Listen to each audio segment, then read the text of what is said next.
अगर हम अमेरिका को इंडिया में दूध बेचना अलाउ कर दें। तो एसबीआई की एक रिपोर्ट के हिसाब से अमेरिकन कंपनी सिर्फ 32 रुपए पर लीटर में ही दूध बेचने की कैपेबिलिटीज रखती हैं। सारा पॉइंट ये है कि ये कभी समाधान था ही नहीं कि अमेरिका नाराज हुआ तो चाइना में घुस जाओ, चाइना नाराज हुआ तो अमेरिका में घुस जाओ। ट्रंप ने बोला कि इंडिया रशिया से ऑयल खरीद के रशिया को पैसे देकर और ज्यादा मजबूत बना रहा है और इनडायरेक्टली रशिया यूक्रेन वॉर में रशिया को जिताने के लिए फंड कर रहा है।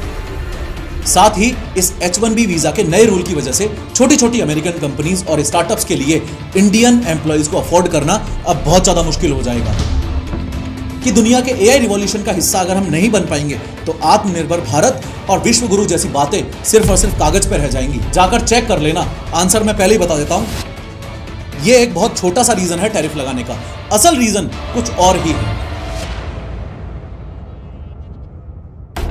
लेकिन हर बार की तरह शुरू से शुरू करते हैं। देखो, इस टैरिफ के गेम में मेनली 4 चीजें शामिल हैं। इंडिया से एक्सपोर्ट करने वाली कंपनी ए, अमेरिका में इंपोर्ट करने वाली कंपनी बी, अमेरिका की पॉपुलेशन जो माल खरीदेगी और अमेरिका की सरकार यानी कि डोनाल्ड ट्रंप की सरकार जो टैक्स वसूलेगी। अब ध्यान से समझना कि जैसे ही ट्रंप ये अनाउंसमेंट करता है कि हम इंडिया पे 50% टैरिफ इंपोज कर रहे हैं, तो इसका मतलब ये होता है कि मान लो कि ये शर्ट बनाने वाली इंडियन कंपनी ट्रंप के अनाउंसमेंट से पहले अपनी शर्ट अमेरिका में 100 रुपए में बेचती थी। अमेरिका ने अगर 50% टैरिफ इंडिया पे लगा दिया तो उसका मतलब है कि अमेरिका की सरकार अब इस इंपोर्ट करने वाली कंपनी बी से एक्स्ट्रा 50 रुपए के टैक्सेस लेगी बिकने वाली हर शर्ट पे। अब ये बी कंपनी ट्रंप सरकार को पैसा अपनी जेब से क्यों दे भाई? तो ये कंपनी उस 50 रुपए का बोझ उठाकर अमेरिका की पॉपुलेशन पे डाल देगी और कुछ इस तरीके से अमेरिका की पॉपुलेशन के लिए इंडिया का सामान महंगा हो जाएगा। या फिर कुछ रेयर केसेस में कंपनीज थोड़ा बोझ खुद उठाती हैं, थोड़ा अमेरिका की पॉपुलेशन को उठाने के लिए बोलेंगी और थोड़ा एक्सपोर्टर पे भी दबाव बनाएंगी। 100 बात की एक बात ये हुई कि इंडिया से खरीदी जाने वाली जो शर्ट एक अमेरिकन को 100 रुपए की पड़ती थी, अब वो 150 रुपए की पड़ रही है। अब जब माल की क्वालिटी सेम है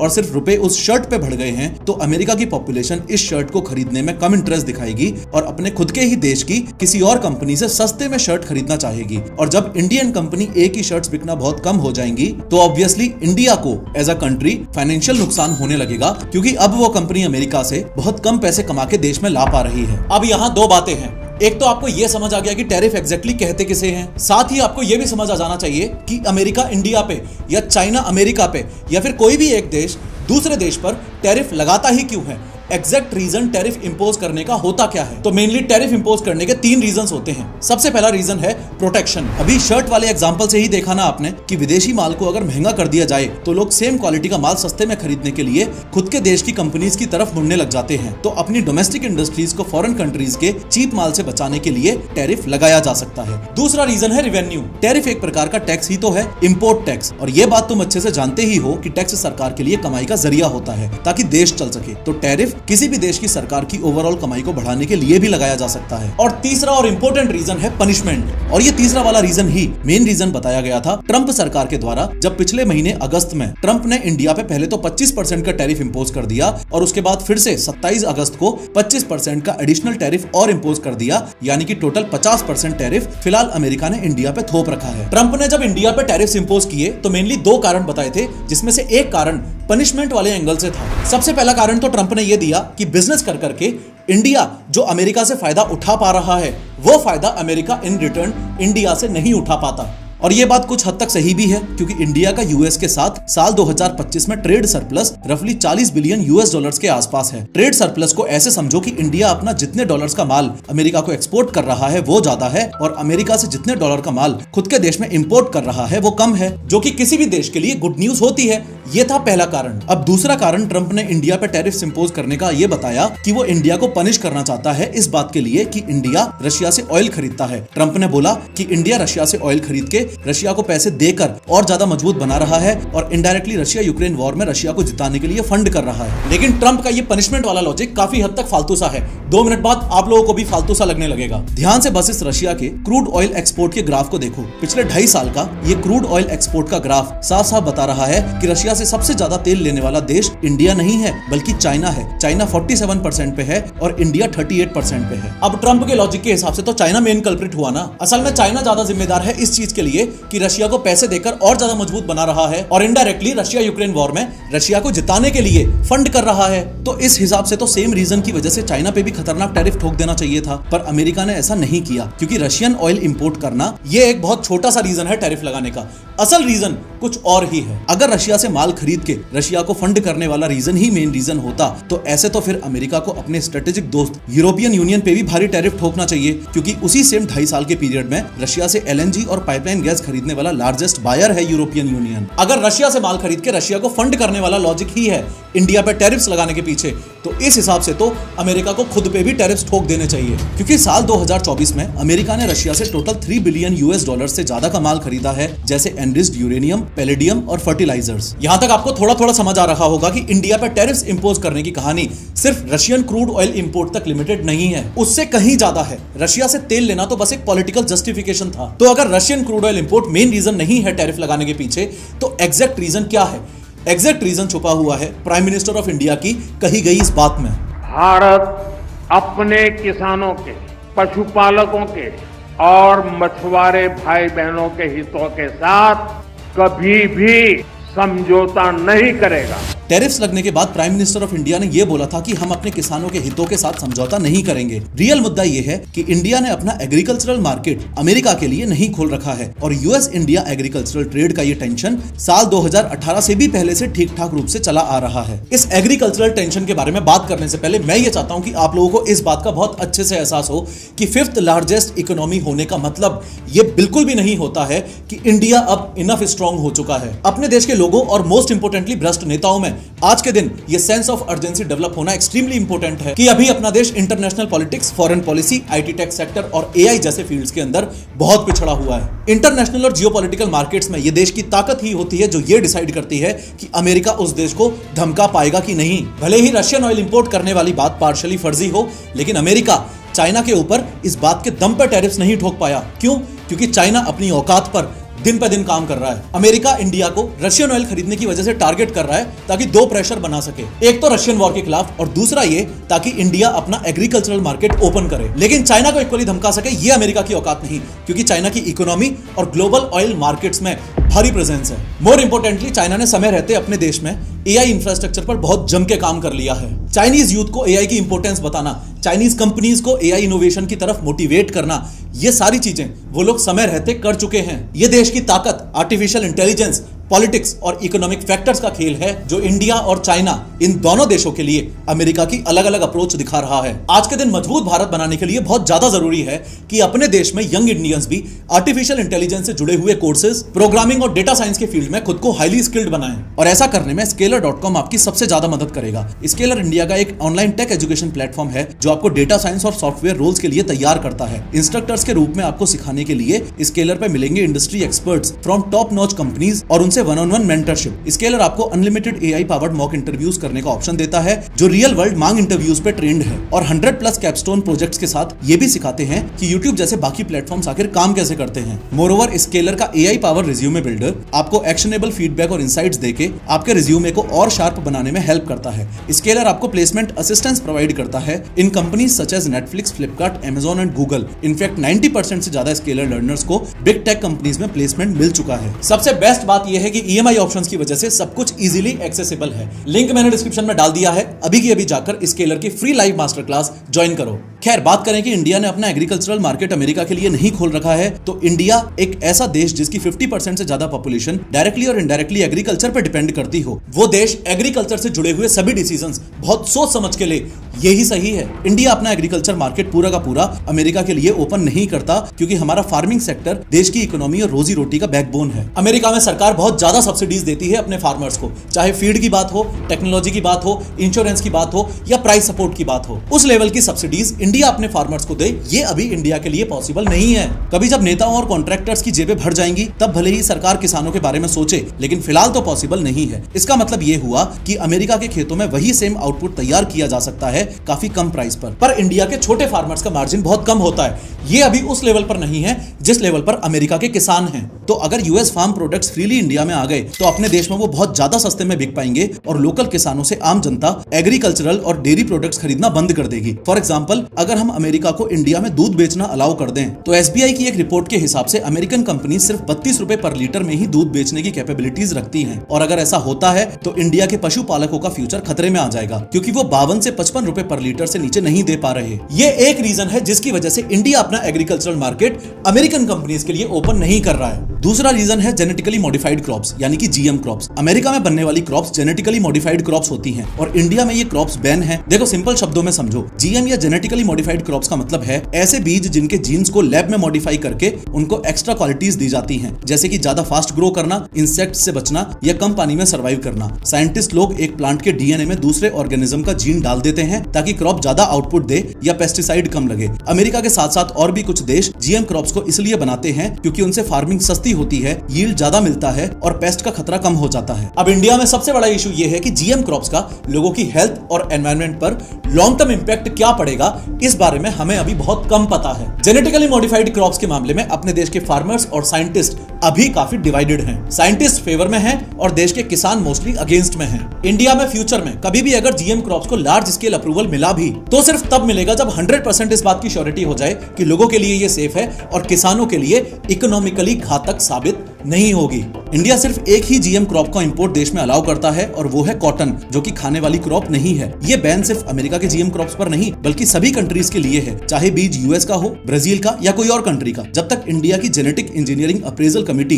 जीईएसी प्रॉपर टेस्टिंग करके ग्रीन सिग्नल नहीं देती तब तक कमर्शियल खेती अलाउड नहीं है। मतलब सिंपल लैंग्वेज में, इंडिया के खेतों में जीएम क्रॉप्स सिर्फ तब उग सकती हैं जब इंडिया उसको 100% अप्रूवल दे, चाहे वो अमेरिका बनाए या जापान। लेकिन इसके बाद भी मोस्ट इंपोर्टेंट सवाल यहाँ पे ये रह जाता है कि अगर मान लो सरकार ने अप्रूवल दे भी दिया तो ऐसा जरूरी थोड़ी है कि जनता रिजेक्ट नहीं कर सकती। अप्रूवल होने के बाद भी अगर जीएम क्रॉप को इंडियन पॉपुलेशन ने रिजेक्ट कर दिया तो? अभी हाल ही में हुई एससीओ मीट में रशिया, चाइना और इंडिया के प्राइम मिनिस्टर और प्रेसिडेंट्स के मिलने के बाद ट्रंप ने इंडिया की तरफ काफी नरमाई दिखाई है, जैसे पीएम मोदी के बर्थडे पर उनको विश करना, इंडिया और अमेरिका के बीच टैरिफ्स की बातचीत चालू रखने की पहल करना, एक्सेट्रा एक्सेट्रा। लेकिन इस सब का कनेक्शन अचानक से इंडिया में हाल ही में इंप्लीमेंट हुए E20 फ्यूल की तरफ जाता हुआ दिख रहा है। United States secretary of commerce Howard Lutnick ने हाल ही में यह बयान दिया है कि इंडिया हमसे कॉर्न क्यों नहीं खरीदता। उसने ये सारी बातें तो बोली ही कि इंडिया का ट्रेड एक तरफा है, इंडिया की ट्रेड पॉलिसी खराब है, वो बस अपना अपना फायदा देखते हैं एक्सेट्रा। लेकिन एग्रीकल्चरल मार्केट इंडिया ने जो ओपन नहीं कर रखा उसमें ल्यूटनिक ने किसी और क्रॉप को नहीं बल्कि कॉर्न को ही स्पेसिफिकली टारगेट किया है। इसके दो मेन रीजंस हैं। एक कारण तो यह है कि चाइना जो अमेरिका से कॉर्न खरीदता था उसने अब अमेरिका से कॉर्न खरीदना काफी कम कर दिया है और अमेरिका अपने कॉर्न के लिए अब नया मार्केट ढूंढ रहा है। इसके अलावा दूसरा बड़ा कारण जो आगे जाके शायद सच निकले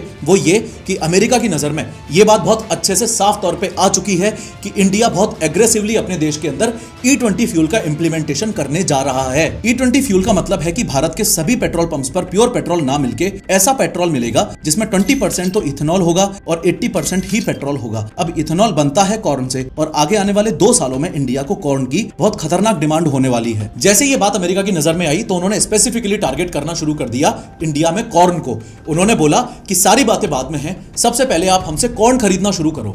अब इंडिया बेसिकली अमेरिका से कॉर्न इसलिए नहीं खरीद रहा था क्योंकि India already enough corn produce कर लेता है। इनफैक्ट पिछले से पिछले साल तो इंडिया नेट एक्सपोर्टर था कॉर्न का, यानी कि हमारे पास एक्स्ट्रा माल प्रोड्यूस हो गया था, हमने दूसरे देशों को बेचा है वो माल। लेकिन E20 इथेनॉल ब्लेंडेड फ्यूल की वजह से देश में कॉर्न का कंजम्पशन ज्यादा हुआ, जिसकी वजह से सिर्फ पिछले साल ही इंडिया को कॉर्न इंपोर्ट करना पड़ा और वो भी इंडिया ने यूक्रेन और म्यांमार से किया क्योंकि इन दोनों देशों से नॉन जीएम कॉर्न मिल रहा था, यानी ऐसा कॉर्न जो जेनेटिकली मॉडिफाइड नहीं है। पर अमेरिका देता है जेनेटिकली मॉडिफाइड कॉर्न जो कि इंडिया में बैन है। तो ये था आंसर हॉवर्ड ल्यूटनिक के लिए। लेकिन साथ ही साथ अब पॉसिबिलिटी बन रही है कि अमेरिका और इंडिया के बीच जो टैरिफ वॉर खत्म करने के लिए बातचीत चल रही है उसमें यह कंक्लूजन निकाला जाए कि E20 इथेनॉल ब्लेंडेड फ्यूल के लिए जो कॉर्न चाहिए वो हम अमेरिका से ले लेंगे। और अगर ये डिसीजन इंडिया लेता है तो मोदी सरकार का किसानों से किया हुआ वादा फर्जी हो जाएगा, क्योंकि E20 इथेनॉल ब्लेंडेड फ्यूल की वजह से सरकार ने देश के किसानों से जो वादा किया था कि उनका धंधा और ज्यादा बढ़ेगा क्योंकि इथेनॉल बनाने के लिए ज्यादा कॉर्न चाहिएगा, ये वादा पूरी तरह से झुटला जाएगा। सोचा। जो भी हो रहा हो, लेकिन ट्रंप के टैरिफ्स की वजह से इंडिया का झुकाव अब ब्रिक्स की तरफ और ज्यादा देखने को मिल रहा है। ब्रिक्स एक ग्रुप है 5 बड़े डेवलपिंग कंट्रीज का, ब्राजील, रशिया, इंडिया, चाइना और साउथ अफ्रीका। ब्रिक्स बनाने का आइडिया बड़ा ही सिंपल था। ये पांचों इमर्जिंग इकोनॉमीज हैं और इनको मिलकर अपनी आवाज बुलंद करनी चाहिए,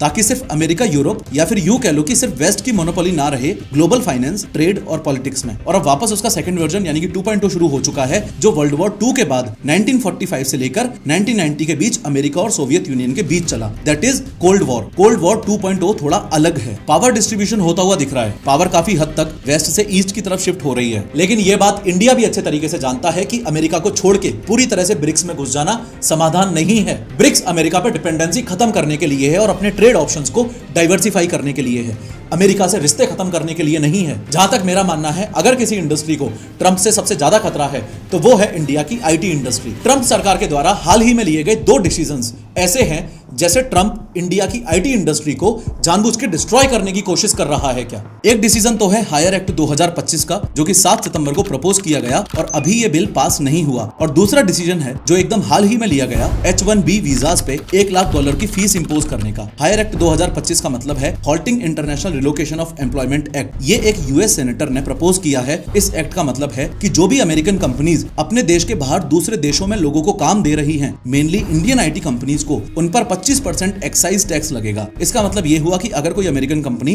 फॉरेन वर्कर्स को पेमेंट करेगी तो उस पेमेंट पर 25% का एक्स्ट्रा टैक्स लगेगा, जो वो अमेरिकन कंपनी ट्रंप सरकार को देगी। और इससे भी जरूरी बात, ये पेमेंट्स जो फॉरेन सर्विसेज के लिए की जाएंगी, उनको वो कंपनीज टैक्स डिडक्शन के रूप में क्लेम नहीं कर पाएंगी, यानी कि टैक्स में छूट नहीं मिलेगी उन पेमेंट्स पे। अब इसको इंडिया के एंगल से समझो। अभी इंडिया के पास में कॉम्पिटिटिव एडवांटेज ये है कि यहाँ पर सर्विस कॉस्ट कम है, इसलिए हर बड़ी अमेरिकन आईटी कंपनी का ऑफिस अपने यहाँ इंडिया में तो है ही।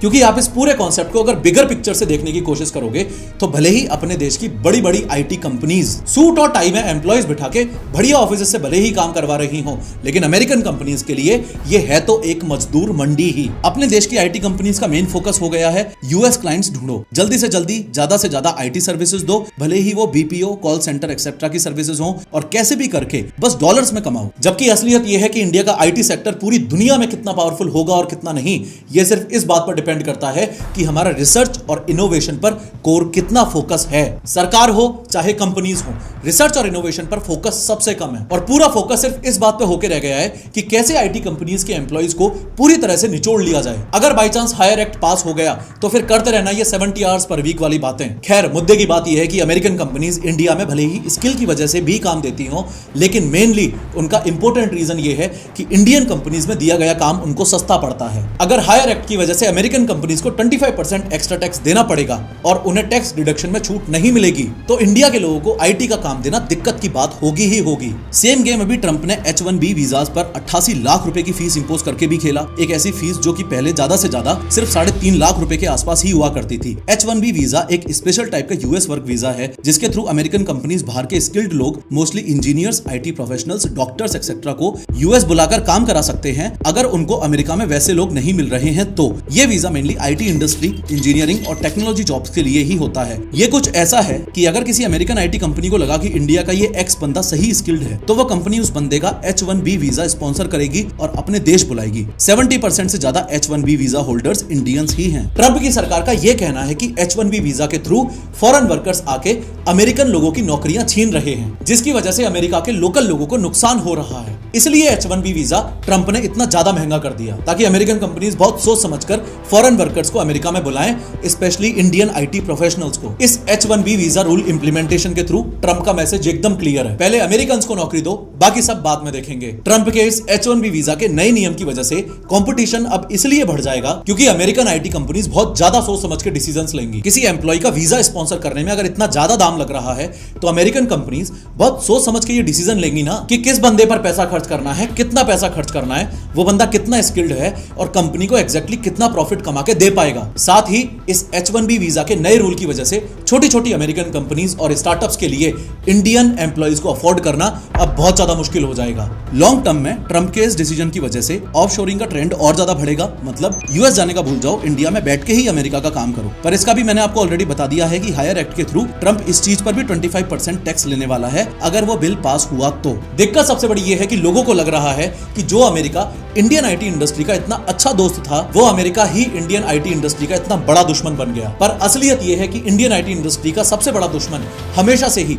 डिपेंडेंसी है। दुनिया की टॉप 10 आईटी कंपनीज उठा के देख लो, हार्डली एक कंपनी इंडिया की है। दुनिया की टॉप 10 एआई कंपनीज उठा के देख लो, एक भी कंपनी इंडिया की नहीं मिलेगी। दुनिया के साथ अच्छे से कॉम्पीट करने के लिए हमारे पास ये एक आखिरी मौका बचा था कि चाहे जो हो जाए, हम फोर्थ इंडस्ट्रियल रिवॉल्यूशन को अपने हाथ से नहीं जाने देंगे। अमेरिका और चाइना के साथ कंधे से कंधा मिलाकर चलेंगे। आप में से जिन लोगों को नहीं पता, उनको ये बता दूं कि जैसे पहले स्टीम इंजन ने फैक्ट्री को, इलेक्ट्रिसिटी ने घर को और कंप्यूटर ने ऑफिस को बदला था, वैसे ही आर्टिफिशियल इंटेलिजेंस दुनिया की हर इंडस्ट्री को पूरी तरह से बदल रहा है। इसलिए एआई को फोर्थ इंडस्ट्रियल रिवॉल्यूशन कहा जाता है। इंडिया अभी एआई रेस में इतना ज्यादा स्लो है कि इनोवेशन और रिसर्च पर ध्यान ही नहीं है, ना कंपनीज का ना मंत्रियों का। अगर कंपनीज की बात करूं तो अमेरिका और चाइना जैसे देशों में एआई के रिसर्च लैब्स, यूनिवर्सिटीज और ग्लोबल क्वालिटी स्टार्टअप्स बहुत आगे हैं। इंडिया में ज्यादा फोकस आईटी सर्विसेज पर है, कोर एआई इनोवेशन पर नहीं है। आईटी सर्विसेज दे देके रेवेन्यू के लिए अमेरिका पर डिपेंडेंसी हमारी इतनी ज्यादा है कि इंडिया की टॉप आईटी कंपनीज का 50% से ज्यादा रेवेन्यू शेयर अमेरिका से ही आता है। टाटा कंसल्टेंसी सर्विसेज टीसीएस का 49.5% रेवेन्यू शेयर यूएस से है, इन्फोसिस का 52%, विप्रो का 54.5%, एचसीएल टेक्नोलॉजीज का 61.7% और टेक महिंद्रा का 58.8%। अगर नेताओं की बात करूं तो prime minister Narendra Modi, minister of electronics and information technology Ashwini Vaishnaw, finance minister Nirmala Sitharaman, NITI Aayog, ministry of science and technology, ministry of home affairs, ministry of education etcetera, ये सब जो देश में एआई को बढ़ावा देने के लिए रिस्पॉन्सिबल हैं। इनकी पास्ट स्पीचेस और प्रेस कॉन्फ्रेंसेस उठा के देखो और ये चेक करो कि कितनी बार इन लोगों ने पिन पॉइंट करते हुए देशवासियों को फोर्थ इंडस्ट्रियल रिवॉल्यूशन या फिर एआई की इंपोर्टेंस बताई है। कितनी बार इन लोगों ने मीडिया के सामने आके इंडियंस को ये वार्निंग दी है कि दुनिया के एआई रिवॉल्यूशन का हिस्सा अगर हम नहीं बन पाएंगे तो आत्मनिर्भर भारत और विश्व गुरु जैसी बातें सिर्फ और सिर्फ कागज पर रह जाएंगी। जाकर चेक कर लेना, आंसर मैं पहले ही बता देता हूं, ना के बराबर। जो सभी देश एआई के फील्ड में आज के टाइम पे लीड कर रहे हैं, वो सभी के सभी देश एआई के रिसर्च और इनोवेशन में बिलियंस ऑफ डॉलर्स का इन्वेस्टमेंट कर रहे हैं। लेकिन यहां अपने देश में सरकार और प्राइवेट कंपनीज दोनों ही एआई के मामले में कछुए की चाल चल रहे हैं। इंडिया में जल्दी से नई टेक्नोलॉजी एक्सपेरिमेंट और लॉन्च करने का कल्चर अभी बहुत कम है। रिस्क लेने के लिए माइंडसेट बहुत ज्यादा कंजर्वेटिव है और स्टार्टअप फंडिंग के पीछे माइंडसेट कंपनी की वैल्यूएशन बढ़ाकर समय पर एग्जिट मारने वाला हो गया है। कंपनी ओनर्स को हर वक्त ये लग रहा है कि कब न्यूज वेबसाइट्स में छपवा दूं कि अब मेरी कंपनी यूनिकॉर्न हो गई है या फिर उसकी वैल्यूएशन $1 मिलियन में हो गई है। जियोपॉलिटिक्स में ना ही तो परमानेंट दुश्मन होता है और ना ही परमानेंट दोस्त। अगर कुछ परमानेंट होता है तो वो होता है बस फायदा। अपने खुद के देश को फायदा कहां से ज्यादा हो रहा है ये समझना होता है बस। ये बस एक टेम्परेरी सी लहर है जिसमें आपको ये लग रहा है कि इंडिया और अमेरिका की दुश्मनी हो गई है और एससीओ मीट की वजह से इंडिया और चाइना की दोस्ती हो गई है। जबकि असलियत ये है कि चाइना भी उतना ही हरामी है जितना अमेरिका। चाइना हमेशा से इंडिया के साथ धोखा करता आया है। पास्ट में 1950 में इंडिया ने चाइना को यूएन में सपोर्ट किया, पर चाइना ने तिब्बत को जबरदस्ती अपने अंडर ले लिया। इंडिया सोचता था तिब्बत एक फ्रेंडली बफर बनेगा, पर चाइना ने धोखा दे दिया। हम यहाँ हिंदी चीनी भाई भाई बोलते रहे और चाइना ने चुपके से लद्दाख के अक्साई चीन में अपना रोड बना लिया। 1962 इंडो चाइना वॉर ही ले लो, पंचशील वाली दोस्ती के बाद भी चाइना ने अचानक से अटैक कर दिया। इंडिया को बड़ा नुकसान हुआ। अक्साई चीन अभी भी उनके पास है एंड मोस्ट इंपोर्टेंटली चाइना हमेशा पाकिस्तान को न्यूक्लियर टेक, मिसाइल्स और यूएन में कवर देता है। इनडायरेक्टली इंडिया के अगेंस्ट गेम खेलता है। सारा पॉइंट ये है कि ये कभी समाधान था ही नहीं कि अमेरिका नाराज हुआ तो चाइना में घुस जाओ, चाइना नाराज हुआ तो अमेरिका में घुस जाओ। इस बात में कोई दौराय नहीं है कि कोई भी देश इतना आत्मनिर्भर नहीं बन सकता कि उसको दूसरे देशों के साथ में ट्रेड ही ना करना पड़े। इंटरनेशनल रिलेशंस और जियोपॉलिटिक्स में सभी देशों के साथ संबंध अच्छे होने चाहिए,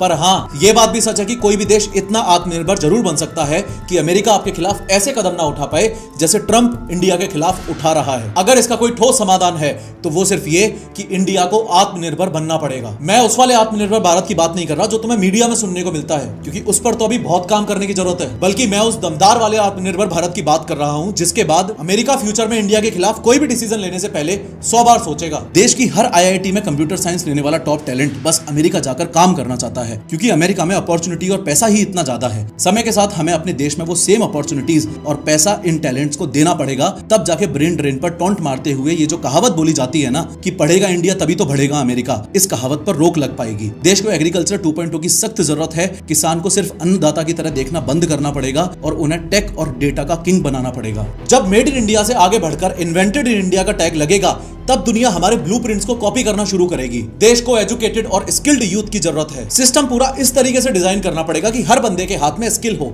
सिर्फ डिग्री नहीं। और सही मायने में यह सब कब संभव होगा?